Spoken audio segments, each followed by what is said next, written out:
여러분 안녕하세요. 오늘은 여러분이 그동안 자주 봤던 1,000원짜리에 나온 할아버지, 바로 지행일치를 실천한 대학자 이황에 대해서 읽어볼 거예요. 자, 준비되셨나요? 그럼 시작해 볼게요.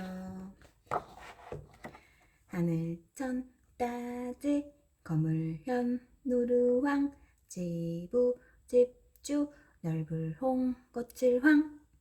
담장 밖에서 글 읽는 소리가 낭낭하게 울렸습니다. 누가 서당으로 들어오지 않고 밖에서 글을 외는 걸까? 훈장님은 궁금해서 담장 밖을 넘겨다보았어요. 거기에는 6살짜리 꼬마 이황이 담장에 기대앉아 글을 외고 있었지요. 옳거니 어제 배운 것을 공부하고 나서 들어오려는 거로군. 훈장님은 이황이 개견해서 고개를 끄덕였어요. 이황은 공부하는 것을 좋아했어요. 한번 배운 것은 뜻을 깨우칠 때까지 보고 또 봤지요. 이처럼 철저하게 공부하는 습관을 지닌 덕분에 조선시대의 위대한 학자가 되었어요.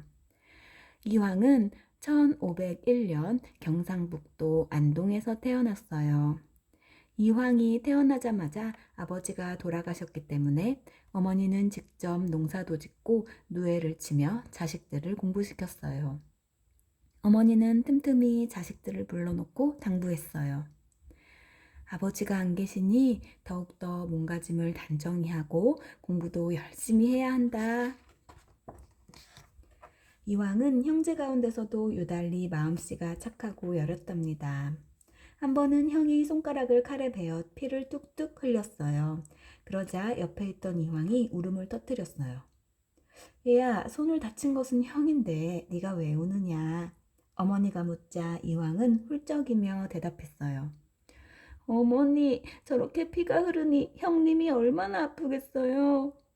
말을 듣고 어머니는 생각했어요. 형의 아픔을 자기의 아픔으로 여기다니 이 아이의 마음이 참 어질구나. 어머니는 빙그레 웃으며 이황의 등을 토닥여 주었습니다. 이황은 12살이 되면서 작은아버지 이우에게 논어를 배웠습니다. 이우는 이름난 학자로 이황을 친자식처럼 아꼈지만 공부를 가르칠 때는 몹시 엄했어요. 하지만 이황은 군소리 한마디 없이 작은아버지를 따르고 논어의 가르침을 익혀나갔답니다. 하루는 이황이 곰곰이 생각하다가 갑자기 마음속이 환해지는 걸 느끼고 급히 작은아버지를 찾았어요. 숙부님, 논어에 나오는 이란 모든 일에 옳은 것을 뜻하는 거지요?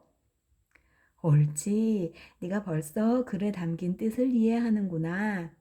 작은아버지는 이황의 말에 무릎을 치며 크게 기뻐하였습니다. 돌을 지고 모래를 파니 저절로 집이 되고 앞으로 가고 뒤로 가니 발이 많기도 하다. 한 움큼의 물로도 살기에 충분한데 강과 호수에 물 많음을 물어부었다리. 이황이 15살 때 가재를 보고 지은 시예요. 강과 호수의 물을 탐내지 않고 산골짜기 시냇물에서 욕심없이 사는 가재의 모습을 노래했지요.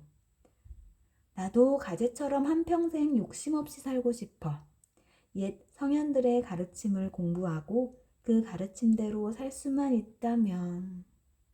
이황은 공부하는 틈틈이 자신의 생각을 시로 썼습니다. 남달리 공부를 좋아한 이황이지만 과거 시험에는 마음을 두지 않았어요. 다른 선비들은 과거에 급제해서 관리가 되고 높은 벼슬에 올라 세상의 이름을 떨치려고 했어요. 그래서 너나 없이 과거 공부를 열심히 했지요. 하지만 이황은 출세를 하기 위한 공부보다는 성현들의 가르침을 배우고 자신의 마음을 닦는 데 힘썼어요. 그러다 보니 결혼을 하고 나이 30이 되도록 과거에 붙지 못했어요. 그러던 어느 날 한 사람이 이황의 집으로 들어오며 이서방 집에 있나? 하고 소리쳤어요. 이황은 자기를 찾는 줄 알았는데 나중에 보니 하인 이서방을 찾는 소리였어요. 아, 내가 과거에 붙지 못해 스스로도 내 이름을 낮게 여기고 있었구나. 이황은 부끄러운 생각이 들었어요. 또 가난한 살림을 꾸려가며 자신을 뒷바라지해준 어머니께 보답하고 싶은 마음도 들었지요. 그래서 그때부터 과거 시험을 열심히 준비하여 32살의 나이로 문과 초시에 합격하였어요. 그리고 2년 뒤 마침내 임금님 앞에서 보는 과거에도 급제하였답니다. 이황은 여러 벼슬을 지냈어요.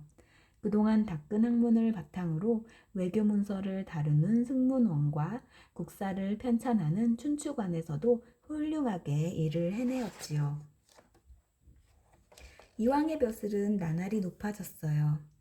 하지만 이황은 고향으로 돌아가 학문에만 힘쓰고 싶었어요. 어머니는 이황의 마음을 누구보다 잘 알았지요.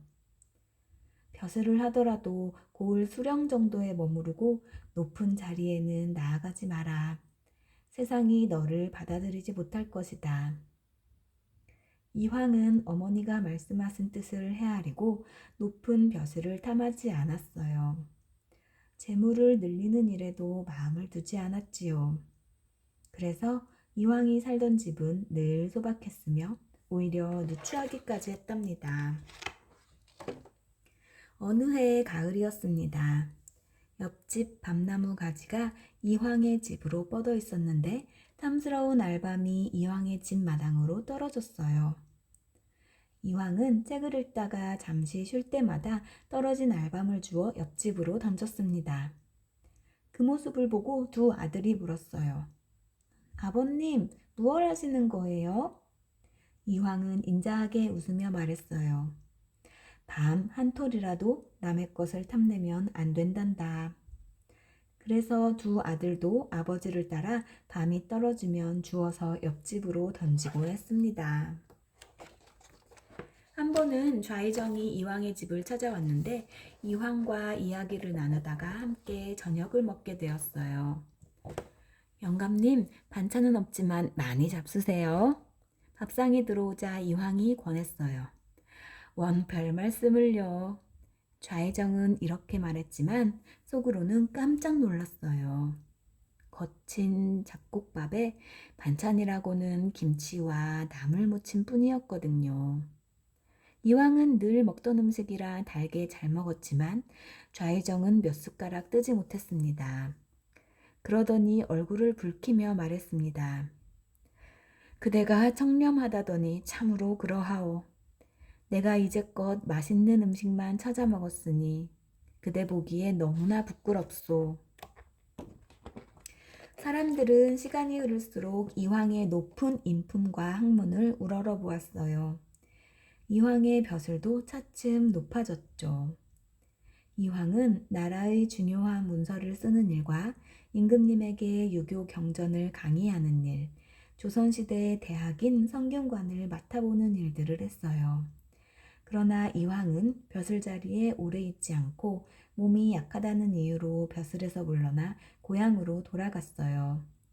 하지만 임금님은 다시 이황에게 벼슬을 내려 조정으로 부르곤 했답니다. 이황은 40년 가까이 벼슬을 하면서 4분의 임금님을 섬겼고 7번 벼슬에서 물러났어요. 그 뒤 고향에 돌아와서 한서암이라는 작은 집을 짓고 그곳에서 학문을 연구하며 제자들을 가르쳤어요. 이황에게는 그것이 가장 큰 즐거움이었죠. 이황은 그 즐거움을 시를 지어 노래했어요. 아늑한 오막살이에 바쁜 일도 없는데 책은 내 벽에 가득 쌓여 있네. 옛사람은 이미 여기에 없지만 그 말의 향기는 아직도 그윽하네. 한서암 곁에는 토계라는 개울이 있었어요. 이황은 개울 이름의 토를 퇴로 바꾸어 퇴계라고 호를 지었어요. 벼슬에서 물러나 사는 계곡이라는 뜻이에요. 오래지 않아 한서암은 몰려드는 제자들로 비좁아졌어요. 그래서 이황은 도산 남쪽에 집을 지어 옮겼는데 그것이 바로 도산서당이며 지금의 도산서원이에요. 이황은 도산서당에서 학문을 연구하고 온 정성을 다해 제자들을 가르쳤어요.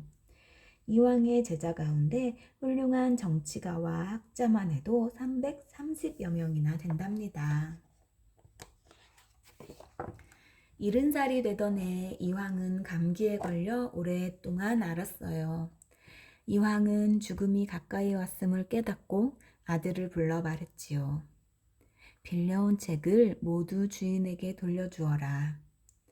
또 장례를 간소하게 치르고 무덤에 비석 대신 작은 돌을 세우라는 유언도 남겼어요. 삶과 죽음이 갈리는 때에 제자들을 보지 않을 수 없구나.